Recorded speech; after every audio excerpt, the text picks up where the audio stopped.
L'Assemblée va à présent entendre une allocution de son Excellence Julius Maada Bio, président de la République de Sierra Leone. Je prie le protocole d'accompagner son Excellence que j'invite à prendre la parole devant l'Assemblée.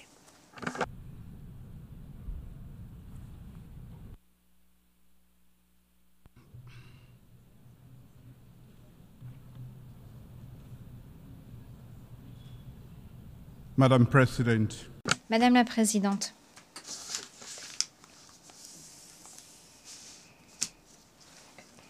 je félicite son Excellence Philémon Yang de son élection à la présidence de la 79e session de l'Assemblée générale des Nations unies.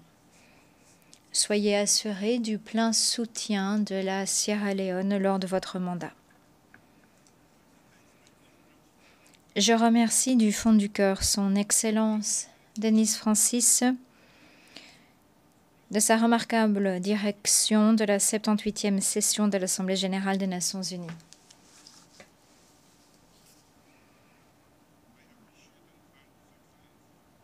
Je salue et remercie son Excellence Antonio Guterres, secrétaire général des Nations unies, de ses efforts inlassables et de sa direction mondiale. Madame la Présidente, il y a plus de 30 ans, la Sierra Leone a été plongée dans une guerre civile brutale d'une décennie. Plus de 50 000 personnes ont été tuées, des millions de personnes ont dû fuir et ont été réfugiées ou déplacées. La situation à l'époque en Sierra Leone n'était pas la seule. Des conflits faisaient rage dans d'autres régions d'Afrique de l'Ouest, d'Afrique et du monde. Cependant, en Sierra Leone, nous avons pu surmonter ces obstacles grâce à une vision partagée de la paix par le truchement d'un dialogue sincère, d'une direction engagée et de l'action. Cela étant dit, cette paix conquise de haute lutte n'est pas dépourvue de fragilité et nous faisons preuve de vigilance pour la préserver.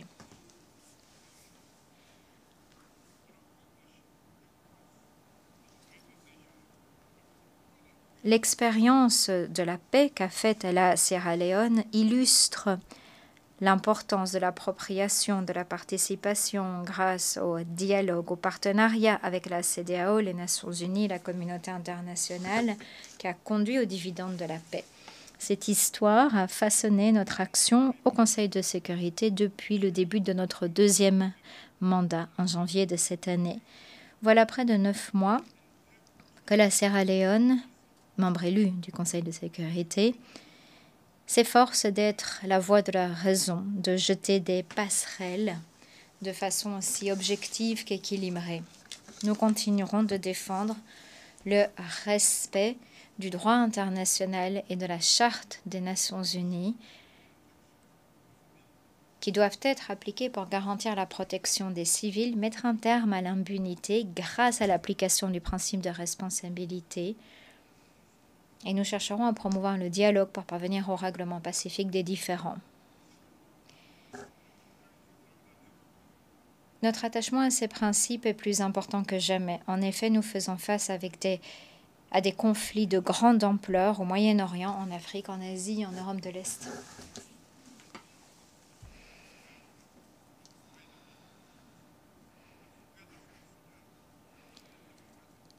Un cessez-le-feu à Gaza, dans l'ensemble du Moyen-Orient, mais aussi au Soudan, à l'est de la RDC et en Ukraine, est plus urgent que jamais.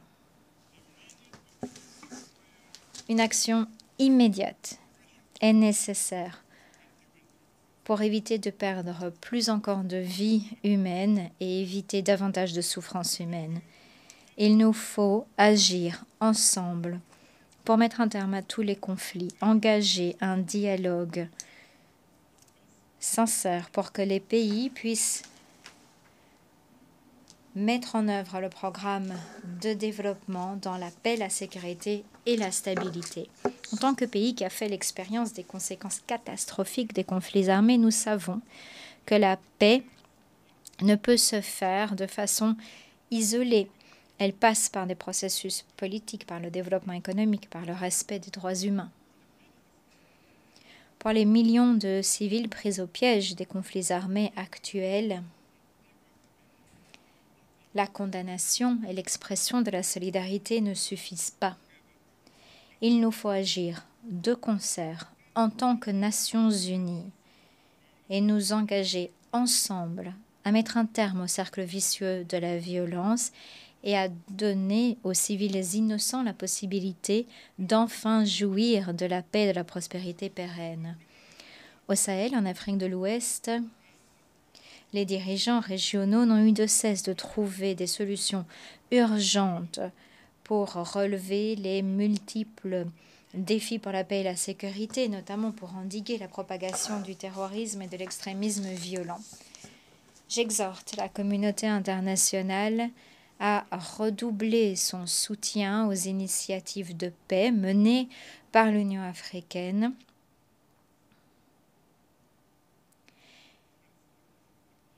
et son soutien aux Nations unies afin de jouer un rôle plus dynamique pour s'attaquer aux causes profondes des conflits.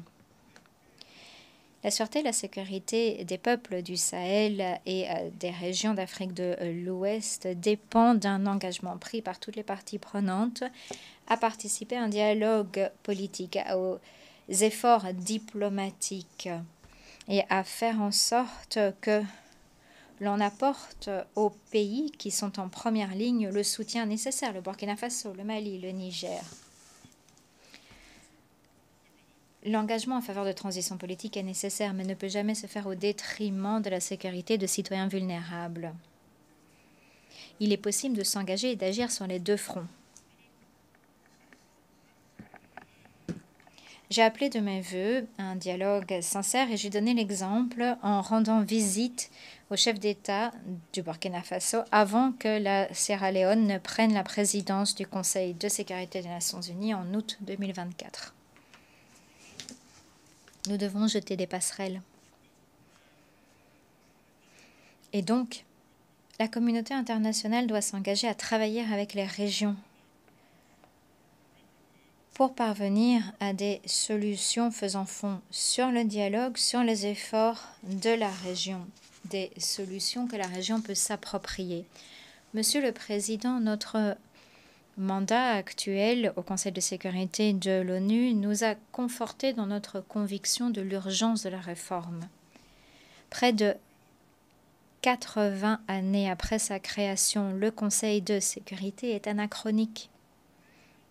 Sa composition déséquilibrée est injuste et en décalage avec les réalités actuelles, ce qui sape sa légitimité et son efficacité. Malheureusement, l'Afrique en reste l'indubitable victime.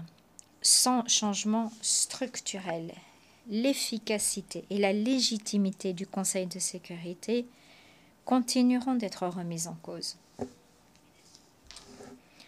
Lors d'un débat historique couronné de succès que j'ai présidé pendant la présidence de la Sierra Leone du Conseil de sécurité au mois d'août, portant sur l'importance de remédier à l'injustice historique et de renforcer la représentation effective de l'Afrique au Conseil de sécurité, je me suis exprimée, représentant un continent qui de longue date a été sous-représenté dans les processus décisionnels qui façonnent notre monde sur les questions de paix et de sécurité. Ce débat a revêtu une importance incontestable. En effet, il convient de remédier à l'injustice historique envers l'Afrique. Deuxièmement, l'Afrique doit être traitée comme un cas particulier. Troisièmement, dans le cadre du processus de réforme, elle doit avoir la priorité.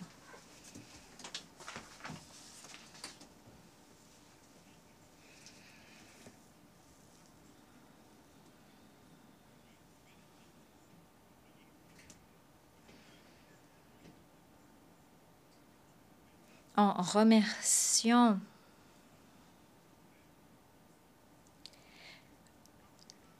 les différents participants du soutien dynamique apporté par plusieurs groupes régionaux ainsi que les États membres invités à ce débat.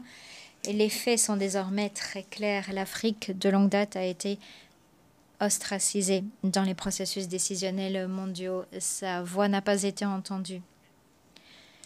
L'héritage du colonialisme, de l'exploitation économique, de la marginalisation politique a laissé de profondes cicatrices sur le continent africain, ce qui a nui à son développement, sa stabilité et son influence dans les affaires internationales.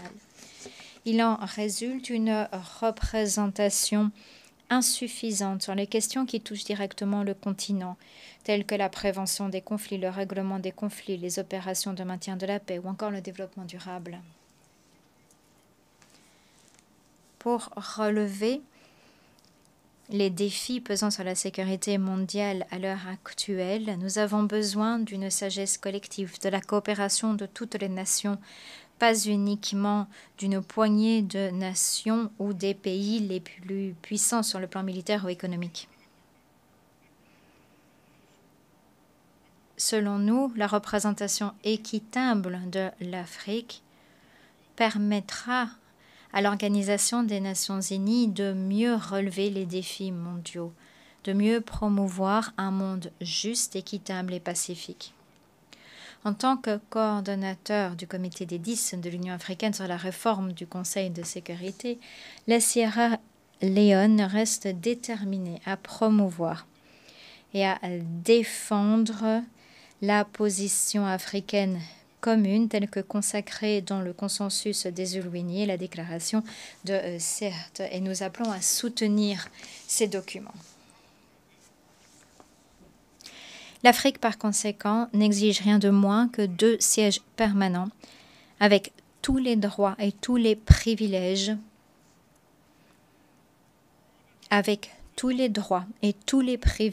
des membres permanents, y compris le droit de veto, ainsi que 2 sièges supplémentaires dans la catégorie des membres non permanents du Conseil de sécurité. La Sierra Leone se félicite du consensus qui a émergé des négociations intergouvernementales de l'Assemblée générale des Nations unies et qui a été transposé dans le pacte pour l'avenir afin de remédier à l'injustice historique faite à l'Afrique en priorité et à traiter l'Afrique comme un cas particulier pour améliorer la représentation des groupes et régions sous-représentés et non représentés. Œuvrons de concert pour remédier à cette injustice historique. Créons un Conseil de sécurité qui soit le reflet de la diversité du monde actuel. Comme je l'ai dit lors du débat du Conseil de sécurité, l'époque des demi-mesures et des progrès graduels est révolue.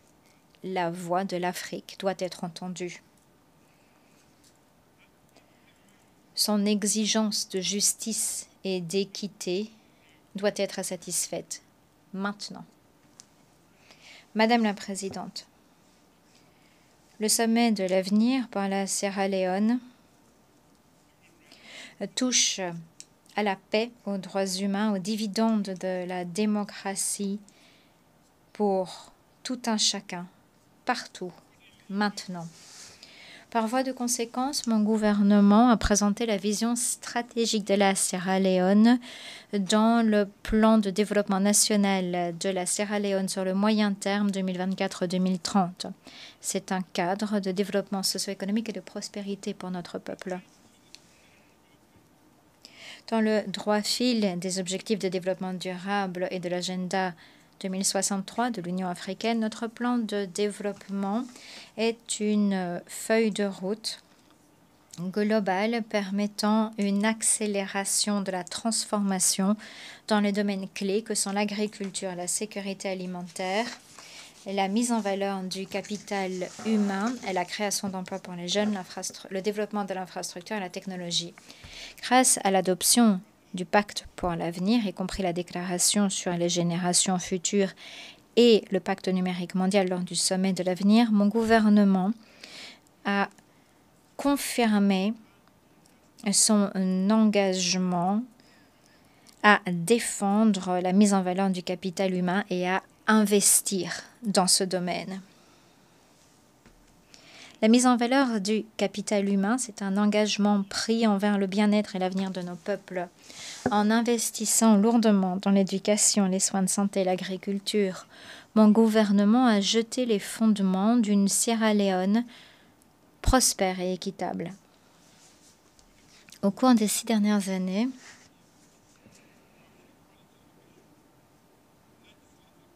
nos progrès rendus possibles par le programme pour une éducation de qualité gratuite, par les examens législatifs et les réformes de la gouvernance dans le domaine de l'éducation et notre stratégie d'inclusion radicale, tout cela a eu un impact applaudi et perçu comme un modèle à émuler dans le monde. Nous nous félicitons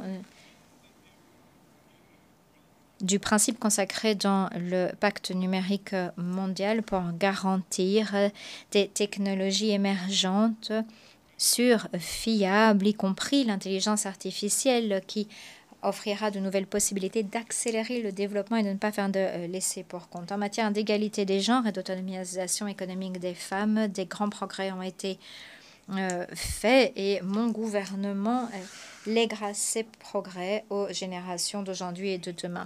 J'ai transposé cette année dans notre droit interne une loi interdisant le mariage précoce à la suite de la promulgation historique d'une loi sur l'autonomisation des femmes et l'égalité femmes-hommes en 2023 pour permettre à nos femmes et nos filles de réaliser leurs aspirations nationales, de bâtir une société équitable et inclusive.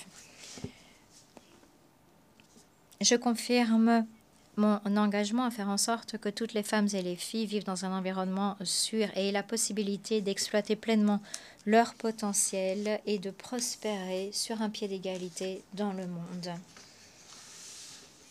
Nous avons donné la priorité au programme Les femmes et la paix et la sécurité au Conseil de sécurité. Nous avons adopté à l'Assemblée générale une résolution condamnant toutes les formes de violences sexuelles et fondées sur le genre et nous avons exhorté tous les pays à garantir aux victimes et aux rescapés l'accès à la justice, à l'indemnisation et à l'assistance.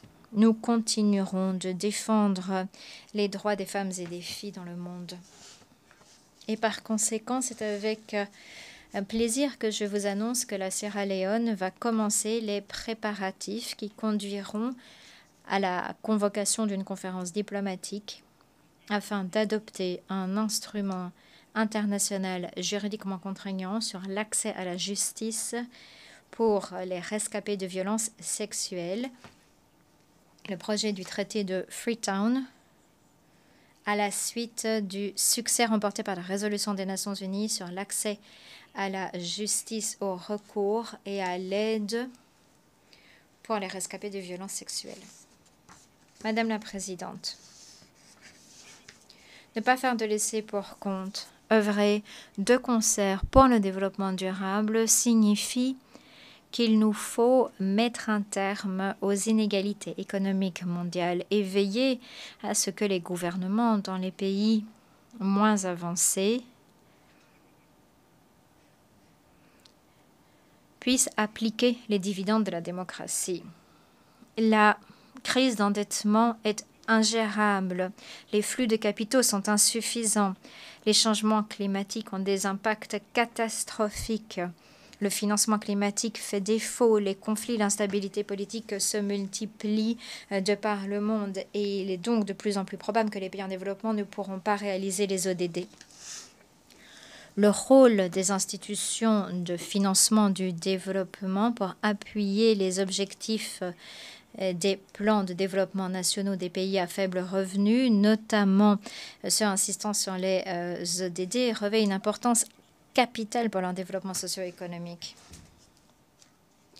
À l'occasion du sommet des chefs d'État africains de l'Association internationale du développement à Nairobi en avril de cette année, la Sierra Leone avait sans réserve appuyé le communiqué de Nairobi, un communiqué qui illustre l'aspiration collective des chefs d'État africains présents pour revoir à la hausse le soutien au développement en Afrique grâce à la reconstitution des fonds IDA 21. Et je voulais me faire l'écho de ce soutien exprimé lors de la réunion du mois d'août. Le financement dans des conditions préférentielles et abordables de l'IDA permet aux dirigeants africains de développer leurs économies, d'améliorer l'éducation, les soins de santé, de faire face aux conséquences des changements climatiques, d'améliorer l'accès numérique à l'électricité sans exacerber une dette intenable. En conclusion, Madame la Présidente, la fin de la Deuxième Guerre mondiale en 1945 non seulement a rassemblé les dirigeants, mais les a également amenés à coopérer. C'est ce qui a marqué l'avènement du multilatéralisme.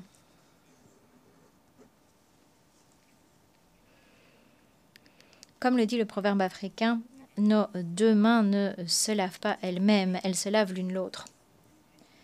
En tant que dirigeants, nous devons coopérer pour réaliser les objectifs de ces Nations Unies, pour parvenir à la paix, à la sécurité, à la stabilité, à la prospérité pour nos peuples. Les divisions et une compétition malsaine ne conduiront qu'à la destruction de l'humanité. Soyons unis dans notre diversité. Veillons à ce que les droits des faibles et des minorités soient protégés.